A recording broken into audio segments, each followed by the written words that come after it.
Hello friends, good morning বন্ধুরা। এই দেখো বাজার চলে এসছে, বাজারের ব্যাগ। এখানে এই যে বাজার থেকে আনা হয়েছে, এই যে আলু, এই যে আলু বাজার থেকে, এই যে আলু এসছে। আলু এখানে একটা হাতে মোবাইল ধরে দেখানো বন্ধুরা একটু অসুবিধা হচ্ছে, আস্তে আস্তে আমি সবটাই দেখাচ্ছি কী কী বাজার করা হয়েছে। এখানে আছে পেঁয়াজ, পেঁয়াজ এসছে, এই যে পেঁয়াজ। যতটুকুনি বাজার এসছে সেটা ভাবলাম তোমাদের সাথে একটু ভাগ করে নিই বন্ধুরা। ফুলকপি, ফুলকপিটা ইচ্ছা আছে ফুলকপি দিয়ে মাছের ঝোল করার, ওই জন্য আপাতত একটা একদম দেশি ফুলকপি, ছোট ফুলকপিটা, খুবই একদম ছোট ফুলকপি, ওই জন্য এই ফুলকপিটা নেওয়া হয়েছে। এই যে দেশি ফুলকপি, এই যে বন্ধুরা এই দেখো, এই যে একটাই ফুলকপি নেওয়া হয়েছে। আর এসছে এই যে টমাটো। টমাটোটা কেন আনা হয়েছে তোমাদের আমি বলবো বন্ধুরা।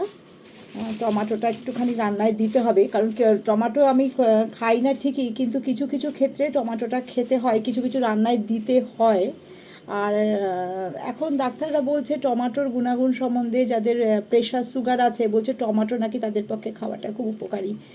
সেই অনুযায়ী একটু টমাটো খাওয়ার জন্য, কারণ একটু প্রেশারের প্রবলেম আমার আছে, তো যেটা করি টমাটোর দানাটা তো ফেলে দিই, তোমরা জানো লঙ্কা টমাটো এগুলো সমস্ত কেটে দানা ফেলে তারপর আমি রান্না করি, কোনো বীজ আমি রান্নার মধ্যে দিই না। হ্যাঁ, সেটা শরীরের পক্ষেও ভালো না। তো টমাটো একটু নিয়েছি।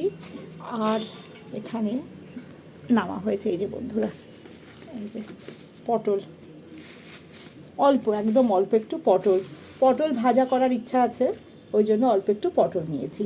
ব্যাস, এই আজকে বাজার থেকে আনা হয়েছে বন্ধুরা। এই আলু, পেঁয়াজ, ফুলকপি, টমাটো, পটল, এই অবধি আজকে বাজার হয়েছে। আর বাসন মাজার, আর মুদির দোকান থেকে কিছু গ্রসারি শপ থেকে এই যে বাসন মাজার জন্য কিছু সাবান নেওয়া হয়েছে। আর যেটা নিয়ে এসেছি বন্ধুরা, এই দেখো দই, এই যে এক খুঁড়ি একদম টক দই, কারণ এই গরমেতে একটু লস্যি খেতে খুব ইচ্ছা করছে। গন্ধরাজ লেবু আছে, তো একটু টক দই দিয়ে, গন্ধরাজ লেবু দিয়ে একটু লস্যি বানানোর ইচ্ছা আছে বন্ধুরা, তো এই জন্য টক দইটা নিয়ে নিলাম। টক দইটা শরীরের পক্ষে খুবই ঠান্ডা এই সময়টা, তোমরা জানো। ঘোলের শরবত, ডাবের জল, তারপরে মৌরি মিষ্টি ভেজানো জল, মেথি ভেজানো জল, আর গুড়ের বাতাসা ভেজানো জল, এইগুলো শরীরকে খুবই ঠান্ডা রাখছে, যা গরম পড়েছে বন্ধুরা, তো এইগুলো না খেয়ে তো উপায় নেই। তো এই আপাতত এখন বাজার থেকে নিয়ে এসেছি বন্ধুরা। তোমরা দেখতে থাকো আমার পরের ভিডিও, আমি কি রান্না করছি না করছি, বাজারের জন্য রান্নাবান্নার জন্য কি এনেছি, সবটাই আমি তোমাদের কাছে তুলে ধরছি বন্ধুরা। তোমরা সবাই ভালো থেকো, সুস্থ থেকো।